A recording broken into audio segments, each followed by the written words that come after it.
guys, eu sou a Angela Neves e aqui no meu canal você vai ver tudo sobre a cultura americana, dicas de inglês e muito mais. E no vídeo de hoje nós vamos falar sobre a pronúncia do I e do we. Vem pro vídeo.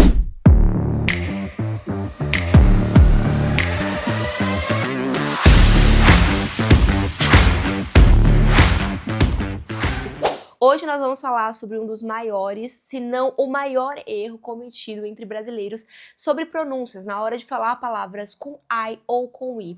E eu vou explicar por que isso acontece. A verdade é que esses sons que nós emitimos no inglês também existem no português, só que eles são representados por outras letras. E aí que a confusão acontece, o nosso cérebro não consegue assimilar e muitas vezes a gente pronuncia essas letras, essas vogais, com o som que a gente emite aqui no português.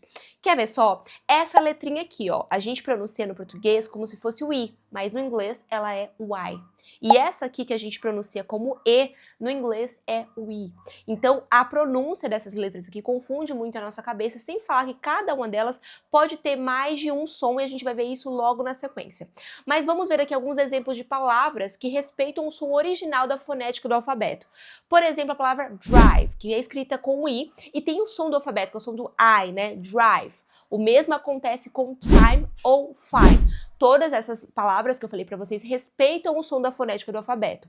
O mesmo vai acontecer com as palavras que são escritas com E, como é o caso de pretty. Você não vai falar pretty, é pretty. Beside, não é beside, é beside. E por último, reverse, você não vai pronunciar reverse. Então muitas vezes a gente acaba pronunciando essas palavrinhas aqui errada, pensando no som que a gente emitiria no português. Então você precisa ter essa consciência, beleza? Agora vale lembrar que cada uma dessas vogais aqui pode ter um som ou mais, o que chamamos de long ou short. E por que isso acontece, Angela? Porque o inglês é uma grande mistura de várias línguas, né? Vem do latim, vem do francês. Então, por ser essa mistura, a mesma vogal dentro de uma palavra ali pode ter dois sons ou até mais sons diferentes, é isso que a gente vai ver hoje, tá?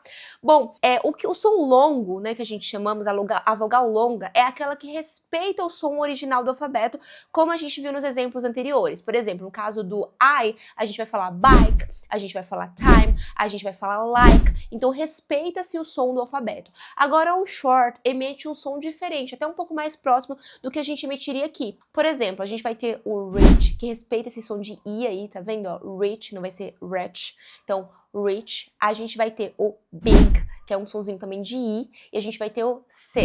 Então, no short I, a gente vai ter um som mais parecidinho com o nosso, tá?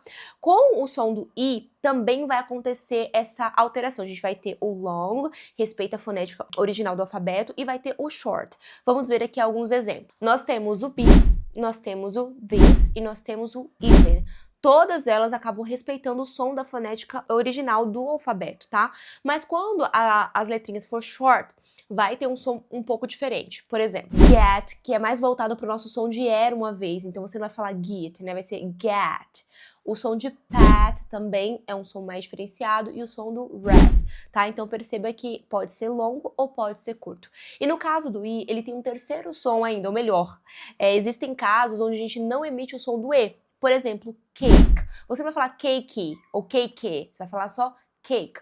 O E, ele não é emitido aqui, tá? O mesmo acontece com nice. Você não vai falar nice, só nice. O som do E vai ser oculto. Então, no caso do I, tem essas três possibilidades: de ser longo, de ser curto, ou de não ter a pronúncia ali do E no final das palavrinhas, beleza? Mas existe ainda uma terceira complicação, que é a confusão que muita gente faz aí na hora de tentar melhorar a sua pronúncia, que é o som do long I e do short I, tá? Então, muitas frases, às vezes algumas palavrinhas são confundidas, né? Às vezes você quer falar uma coisa e acaba falando um palavrão por não conseguir pronunciar essas palavras de forma coerente, já que o som é muito parecido. E eu vou te dar essa dica bônus aqui, tá? O exemplo muito claro disso é a palavrinha sheep, quer dizer ovelha. Esse som, ele é emitido aqui na frente da sua boca, é isso que você tem que se atentar, que é o som do long I. Então, ó, sheep. É um som de sh. Agora, quando a gente tá se referindo a navio, o som, ele sai da garganta, então é ship, ship. Perceba que não é um som nem de I, nem de E, e ele é um som que sai daqui, dando a impressão que é um som mais curto. Então, ship, ship, ship, ship. Conseguiu ver a diferença? Outro exemplo disso é o shit, que significa lençóis. Mas tem um palavrão que a gente quer dizer, sei lá, merda, por exemplo, a gente vai falar shit. Então, shit, shit, shit, shit. tá? Então é parecido, mas você tem que lembrar de onde sai o som. Quando sai aqui da frente, você está se referindo a lençóis. Shit. Quando sai da sua garganta, shit. É o palavrão, digamos assim. Bitch, a mesma coisa. Praia, ele sai daqui da frente, ó. Bitch, bitch. Quando você tá se referindo a cadela pra ofender alguém, sai daqui, ó. Bit, bit, bitch, bit. E por último, a gente tem o least, que quer dizer a menos que, né? Quando você tá se referindo a essa palavra, ele sai da frente da sua boca, ó. Least. Mas quando você tá se referindo à lista, ele sai aqui da sua garganta. List. List, list. List, list. Eu espero que você tenha gostado desse vídeo, que ele tenha te ajudado a esclarecer as confusões que você normalmente faz. Se você gostou, não esquece de se inscrever no canal, de deixar aqui no comentário qual é o próximo vídeo que você quer ver explicado por mim. E a gente se vê então no próximo vídeo. Um beijo, fica com Deus. Bye!